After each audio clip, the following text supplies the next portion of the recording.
South ఇండియాలోనే biggest sorry store మన Varahi silks మన విజయవాడ ఎంజీ రోడ్ లో డిసెంబర్ 4వ తారీఖున ఘన ప్రారంభం.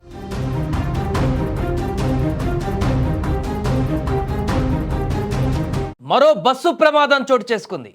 బస్సు ప్రమాదాలు గత కొన్ని రోజుల నుంచి భయపెడుతున్న సంగతి మనందరం చూస్తున్నాం. కొన్ని రోజుల నుంచి ఎక్కడ చూసినా కూడా ఈ బస్సు ప్రమాద వార్తలే వినిపిస్తున్నాయి. తాజాగా ఆంధ్ర కర్ణాటక సరిహద్దులలో ఒక ప్రైవేటు ట్రావెల్స్ బస్సు బోల్తా పడినటువంటి ప్రమాదంలో ఒకరు మృతి చెందగా 10 మందికి పైగా ప్రయాణికులు గాయపడ్డారు. నిన్ననే తమిళనాడులో ఒక బస్సు ప్రమాదానికి సంబంధించిన ఘటన చూసాం. అక్కడ 11 మంది మరణించారు. 2 ప్రైవేట్ ట్రావెల్స్ బస్సులు అవి. ఇక్కడ మరొకసారి అదే రకమైనటువంటి బస్సు ప్రమాదం ఇక్కడ చోటు చేసుకుంది. బెంగళూరుకు హరిత ట్రావెల్స్ బస్సు అనేది ఒకటి బయలుదేరింది. ఇలా కొద్దిసేపటి తర్వాత ఏపీ కర్ణాటక బార్డర్లోని శ్రీనివాసపురం తాలూకా రాయల్పాడు పోలీస్ స్టేషన్ పరిధిలో మంచినీళ్ళ కోర్టు వద్ద డివైడర్ను ఢీకొట్టడంతో బస్సు బోల్తా పడిపోయింది. ఈ ప్రమాదంలో ప్రొద్దుటూరుకు చెందినటువంటి అనిత అనే మహిళ అక్కడికక్కడే మృతి చెందింది. గాయపడ్డ వారిని వెంటనే స్థానిక ఆసుపత్రికి తరలించారు. అయితే వారిలో పలువురు పరిస్థితి విషమంగా ఉన్నట్లుగా తెలుస్తుంది. తెల్లవారుజామున 3 గంటల సమయంలో చోటు చేసుకుంది ఈ ప్రమాదం. ఈ మధ్యకాలంలో జరిగిన అన్ని ప్రమాదాలు కూడా ఉదయం పూట అర్ధరాత్రి ఆ చీకట్లోనే జరుగుతున్నటువంటి పరిస్థితి మనకు కనిపిస్తుంది. డ్రైవర్ నిద్రమత్తుల కారణమా లేకుంటే నిర్లక్ష్యం కారణమా తెలియదు, కానీ వరుస బస్సు ప్రమాదాలు మాత్రం తీవ్ర ఆందోళనకు గురి చేస్తున్నాయి.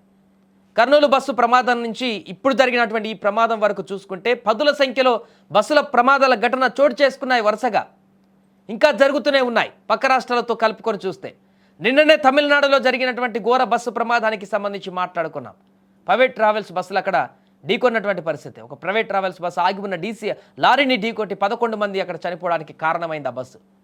నిన్ననే జస్ట్ ఆ వార్త చెప్పుకున్నాం. ఈరోజు మరొక వార్త, ఆంధ్ర నుంచి అటు వెళ్తున్నటువంటి బస్సు, మరొక బెంగళూరుకు వెళ్తున్నటువంటి బస్సు తీవ్రమైనటువంటి ప్రమాదానికి గురికావడం, మొత్తం బోల్తా పడిపోయింది.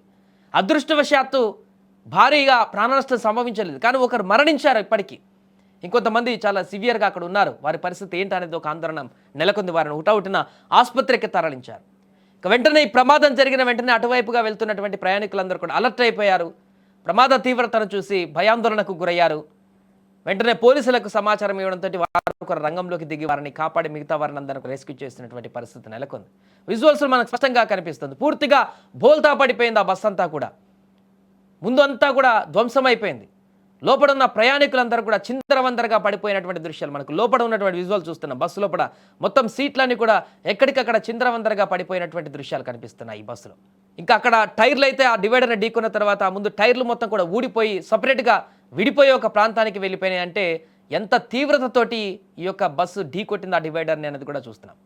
మధ్యలో ఉన్నటువంటి డివైడర్ని ఢీకొంది వేగంగా వస్తున్నట్టుగా కనపడుతుంది. దీన్ని బట్టి చూస్తే విపరీతమైనటువంటి వేగం కారణమా లేకుంటే నిద్రమత్తుల కారణమా, కానీ అర్ధరాత్రి జరిగినటువంటి ఈ ఘటనతోటి ఒక్కసారిగా అక్కడున్న వారందరూ కూడా భయకంపితులుగా మారిపోయారు.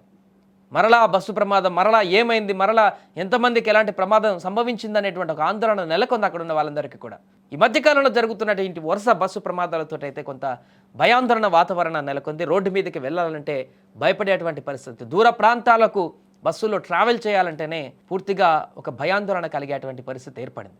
ఏదేమైనా తాజా బస్సు ప్రమాదంలో అయితే ఒక మహిళ మృతి చెందగా పలువురు విషమంగా ఉన్నారు. కొంతమంది పరిస్థితి సీరియస్గా ఉన్నట్టుగా తెలుస్తుంది. మిగతా కొంతమంది చాలామంది గాయపడ్డారు. వారందరికీ కూడా చికిత్స అందిస్తున్నారు.